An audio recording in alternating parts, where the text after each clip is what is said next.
दिल्ली में उन्हें central intelligence agency IB यानी इंटेलिजेंस ब्यूरो में डेप्यूटेशन के लिए भेज दिया गया। इसके साथ ही उन्होंने इतनी कम उम्र में जासूसी की दुनिया में कदम रखा और यहीं से एक यंग आईपीएस ऑफिसर का इंडिया का स्पाई मास्टर बनने का सफर शुरू हुआ। आइए अब उनके इस रोमांचक सफर पर एक नजर डालते हैं। The life undercover. तो दोस्तों, लगभग 7 साल की पुलिस सर्विस के बाद अजीत डोवल आईबी में नियुक्त हो जाते हैं। शुरुआत में कुछ समय के लिए उन्हें कुछ डेस्क वर्क सौंपा जाता है। इत्तेफाक की बात है, 1970s में इंडिया के नॉर्थ ईस्ट रीजन में इंसर्जेंसी का माहौल था। वहां के स्टेट्स खुद के लिए एक इंडिपेंडेंट नेशन की मांग कर रहे थे। अगर बात करें मिजोरम स्टेट की, तो वहां एक सेपरेटिस्ट लालडेंगा की लीडरशिप के अंडर इंस्टेबिलिटी अपने पीक पर थी। ये वहां अपनी एक अलग पैरेलल सरकार चला रहे थे। मिजो नेशनल फ्रंट मिजोरम को इंडिया से अलग करने की मांग कर रहा था। दिल्ली में बैठी इंडियन गवर्नमेंट के लिए यह सिचुएशन बहुत नाजुक थी। ऐसे में आईबी ने यह तय किया कि उनका कोई ऑफिसर मिजोरम जाकर इन इंसर्जेंट्स को शांत करने की कोशिश करेगा। लेकिन सवाल था कि यह करेगा कौन? अब जवाब केवल एक ही था, जी हां, अजीत डोवल। अजीत डोवल अपनी मैरिज के कुछ ही महीनों बाद अपने वर्क पर वापस लौटे थे।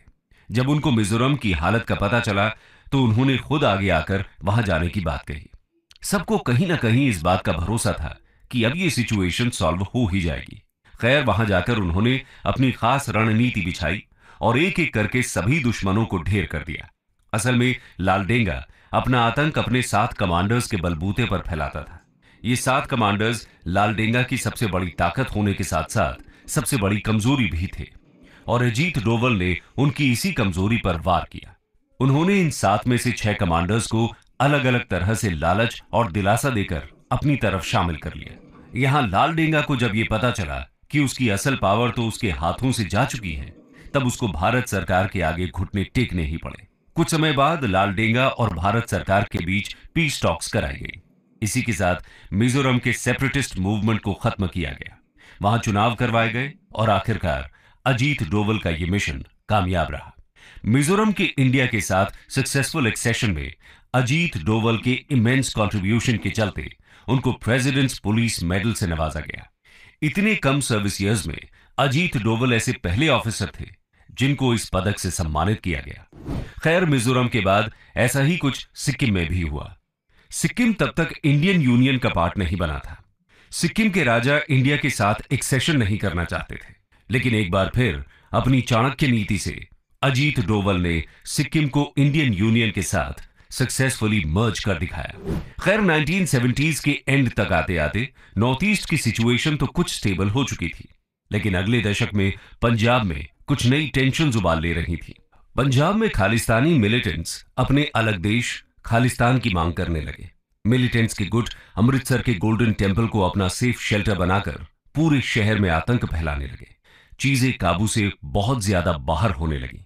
1984 तक आते आते ऑपरेशन ब्लू स्टार की नौबत आ गई। इंडियन मिलिट्री पर्सनल्स ने गोल्डन टेम्पल को मिलिटेंट्स से मुक्त करने के लिए इस ऑपरेशन को लॉन्च किया और उन मिलिटेंट्स को वहां से खदेड़ दिया।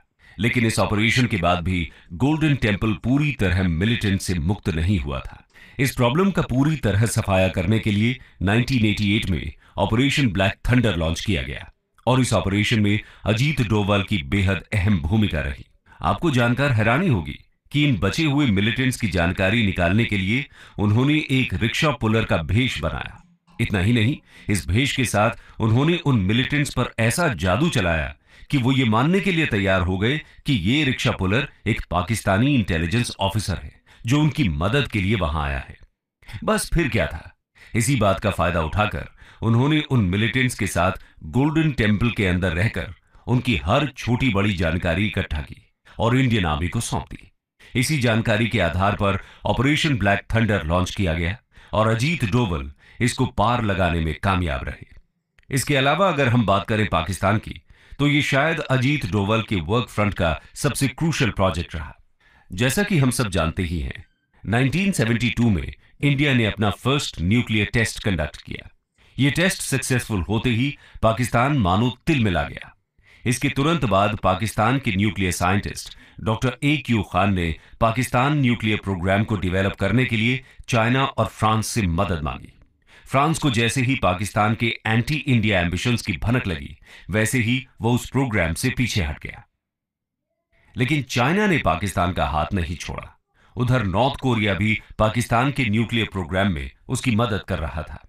जैसे ही इस चीज की खबर इंडियन पीएम इंदिरा गांधी को लगी, उन्होंने पाकिस्तान की इन सभी गतिविधियों को ट्रेस करने के लिए अपना स्पाई नेटवर्क पाकिस्तान और चाइना में बिछा दिया।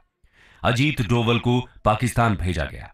वो एक बेगर यानी भिखारी का भेष बनाकर पाकिस्तान के काहूता शहर पहुंच गए। इनको शक था कि यहां खान रिसर्च सेंटर नाम के इंस्टीट्यूट के अंदर पाकिस्तान का न्यूक्लियर प्रोग्राम चल रहा है। वो इस सेंटर के बाहर बैठकर यहां आने जाने वाले सभी साइंटिस्ट को ट्रैक करने लगे, लेकिन उससे उनको यहां पर चल रही न्यूक्लियर प्रोग्राम्स का कोई पुख्ता सबूत हासिल नहीं हुआ। तो उसके बाद ये उस बार्बर की शॉप पर गए जहां से वो साइंटिस्ट बाल कटाते थे। वहां से उन्होंने उन हेयर सैंपल्स को कलेक्ट करके उन्हें इंडिया में टेस्टिंग के लिए भेजा, और टेस्टिंग में यह पता चला कि वो हेयर सैंपल्स न्यूक्लियर रेडिएशंस में एक्सपोज्ड हैं। यानी उनको ये यकीन हो गया कि पाकिस्तान का nuclear programme Khan research centre के अंदर ही चल रहा है। उन्होंने बड़ी चालाकी से उनके न्यूक्लियर प्रोग्राम्स की सभी डिटेल्स निकाली और इंडिया में ट्रांसफर की। उस समय इंडिया में इंदिरा गांधी को रिप्लेस कर मोरारजी देसाई भारत के पीएम बन चुके थे। अजीत डोवल ने उनको ये रिपोर्ट्स देकर पाकिस्तान के न्यूक्लियर प्रोग्राम को डिस्ट्रॉय करने के अलग अलग मेथड्स प्रपोज किए, लेकिन कई पॉलिटिकल रीजंस की वजह से उनको हर बार रिजेक्ट कर दिया गया। यानी इंडिया ने पाकिस्तान के न्यूक्लियर प्रोग्राम पर अटैक तो नहीं किया, लेकिन इतने कॉन्फिडेंशियल प्रोग्राम की छोटी से छोटी जानकारी इंडिया तक पहुंचाने में अजीत डोवल ने जो भूमिका निभाई, उसके बाद पाकिस्तान भी इंडियन इंटेलिजेंस का लोहा मान गया। खैर, इस सबके चलते हुए 1988 में अजीत डोवल को हाईएस्ट गैलेंट्री अवार्ड कीर्ति चक्र से नवाजा गया। आपको बता दें कि अजीत डोवल ऐसे पहले पुलिस ऑफिसर थे जिनको ये मिलिट्री ऑनर दिया गया था। इतना ही नहीं, 1990s में उन्होंने कश्मीर में बढ़ रही मिलिटेंसी को रोकने के लिए भी अपनी इन्हीं सटीक नेगोशिएशन स्किल्स का इस्तेमाल किया।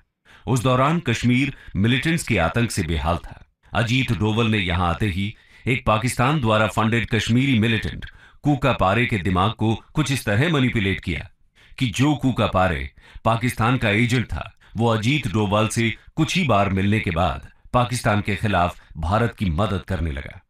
यानी कूका पारे को भी उन्होंने अपनी ओर मिला लिया। इसके बाद 1996 में जम्मू कश्मीर में विधानसभा के इलेक्शंस कराए गए और इन इलेक्शंस में कूका पारे एमएलए की सीट जीत गया। अजीत डोवल की इन्हीं शानदार नेगोशिएशन स्किल्स का एक और नायाब नमूना हमें IC-814 की हाईजैकिंग्स के दौरान भी देखने को मिला। जैसा कि आपने सुना ही होगा, इस हाईजैकिंग के पीछे ISI का हाथ था। वो चाहते थे कि अपने सिटीजन्स की जान बचाने के लिए इंडिया उनके 100 खूंखार टेररिस्ट को छोड़ दे और साथ ही उनको $2 बिलियन पे करे। लेकिन ये अजीत डोवल को गवारा नहीं था, पर दोनों ही साइड से उन पर प्रेशर भी बढ़ रहा था। लेकिन उसके बावजूद उन्होंने एक बार फिर अपनी बातों के चक्रव्यूह से मिलिटेंट्स के मन में अपना डर बैठा दिया। इन नेगोशिएशंस के बाद 100 की जगह उनके कुल 3 आतंकवादियों को छोड़ा गया और एक पैसेंजर के अलावा उस फ्लाइट के सभी पैसेंजर्स सही सलामत वापस घर आ सके। तो आप देख सकते हैं कि अपनी हिम्मत और शार्प प्रेजेंस ऑफ माइंड के चलते उन्होंने हाईजैकर्स की टर्म्स और कंडीशंस को बहुत ज्यादा टोन डाउन कर दिया और इसी के साथ उनका यह ऑपरेशन भी सक्सेसफुल रहा। सोर्सेस की माने तो 1971 से 1999 तक इंडियन एयरलाइंस की 15 हाईजैकिंग्स में से हर एक की टर्मिनेशन में अजीत डोवल का एक्टिव कंट्रीब्यूशन रहा। लेकिन उनका यह सफर अभी खत्म नहीं हुआ, और वो कैसे, आइए देखते हैं। Post retirement phase. Listen to over 90 million songs ad-free and over 15 million podcast episodes with Amazon Prime Music. Download now. Goa Vivo daily steal deal से बेस्ट प्राइस पाओ और यूज नहीं किया तो पछताओ। तो दोस्तों, 7 साल पुलिस फोर्स और लगभग 30 साल इंटेलिजेंस ब्यूरो में काम करने के बाद जनवरी 2005 में वो IB के चीफ के पद से रिटायर हुए। लेकिन उसके बाद भी वो देश की पॉलिटिक्स, एकेडेमिक्स और स्पेशली नेशनल सिक्योरिटी के मैटर्स में एक्टिवली इन्वॉल्व रहे। इस दौरान उन्होंने कई रिनाउंड गवर्नमेंट और नॉन गवर्नमेंटल इंस्टीट्यूशंस और सिक्योरिटी थिंक टैंक्स में इंडिया के सिक्योरिटी चैलेंजेस और फॉरेन पॉलिसी ऑब्जेक्टिव्स पर लेक्चर्स डिलीवर किए। कई लीडिंग न्यूज़पेपर्स और जर्नल्स में इंडिया की सिक्योरिटी से रिलेटेड आर्टिकल्स भी पब्लिश किए। दिसंबर 2009 में उन्होंने एक leading public policy think tank Vivekananda international foundation की स्थापना की और इस तरह वो अपने पोस्ट रिटायरमेंट फेज में दुनिया के सामने खुलकर इंडिया की नेशनल सिक्योरिटी ऑब्जेक्टिव्स को प्रमोट करते नजर आए। लेकिन उनकी जिंदगी के इस फेज ने एक बड़ा टर्न 2014 में लिया, जब न्यू दिल्ली में बीजेपी की गवर्नमेंट ने अपनी सत्ता स्थापित की। 30 मई 2014 को पीएम मोदी ने उनको देश के 5th नेशनल सिक्योरिटी एडवाइजर के रूप में नियुक्त किया। नेशनल एडवाइजर बनते ही उनके सामने इराक से एक बड़ा चैलेंज आ खड़ा हुआ। असल में उस समय इराक में आईसिस का आतंक छाया हुआ था। जून 2015 में आईसिस ने इंडिया की 46 नर्सेस को तिकरित में बंदी बना लिया। एनएसए बनने के कुल 2 महीने बाद अजीत डोवल बहुत खुफिया तरीके से इराक पहुंचे, वहां उनकी सरकार के साथ कोलैबोरेट किया और कुछ ही दिनों के अंदर अंदर सभी इंडियन नर्सेस को आईसिस के चंगुल से छुड़ाकर इंडिया वापस ले आए। इसके बाद भी पिछले कुछ सालों में पाकिस्तान ने इंडिया पर उड़ी और पुलवामा में 2 खूंखार आतंकी हमलों को अंजाम दिया।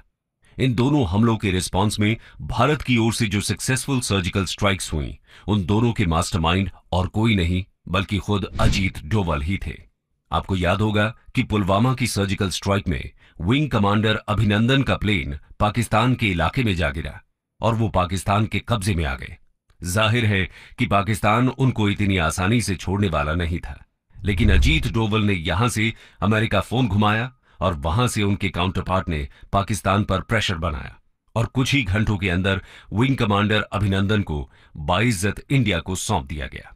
हालांकि पाकिस्तान इसको एक गुडविल जेस्चर का नाम देता है, लेकिन असल में ये सब अजीत डोवल के ही खौफ का नतीजा था।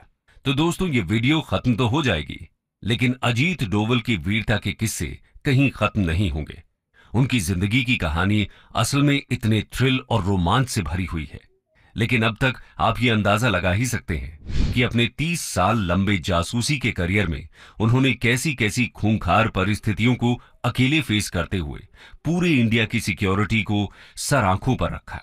इस दौरान कई बार बात उनकी जान पर भी बनाई, लेकिन उन्होंने कभी भी घबराकर एक भी कदम पीछे नहीं रखा। बिना डरे, बिना डगमगाए वो अपने मकसद पर हमेशा अडिग रहे। वो बहुत दूरदर्शी हैं, अपने दुश्मनों से कई गुना आगे की सोच रखते हैं। इसीलिए कहा जाता है कि जहां सबकी सोच खत्म हो जाती है, वहां से अजीत डोवल की सोच शुरू होती है। अपनी शार्प मेंटालिटी के जरिए अपने राइवल्स के दिमाग को पढ़ लेना और उसी के बेस पर उनकी साइकोलॉजी के साथ खेलना अजीत डोवल की सबसे बड़ी खूबी रही।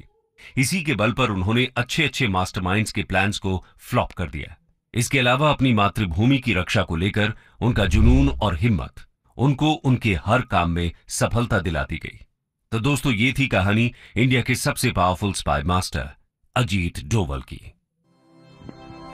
Study IQ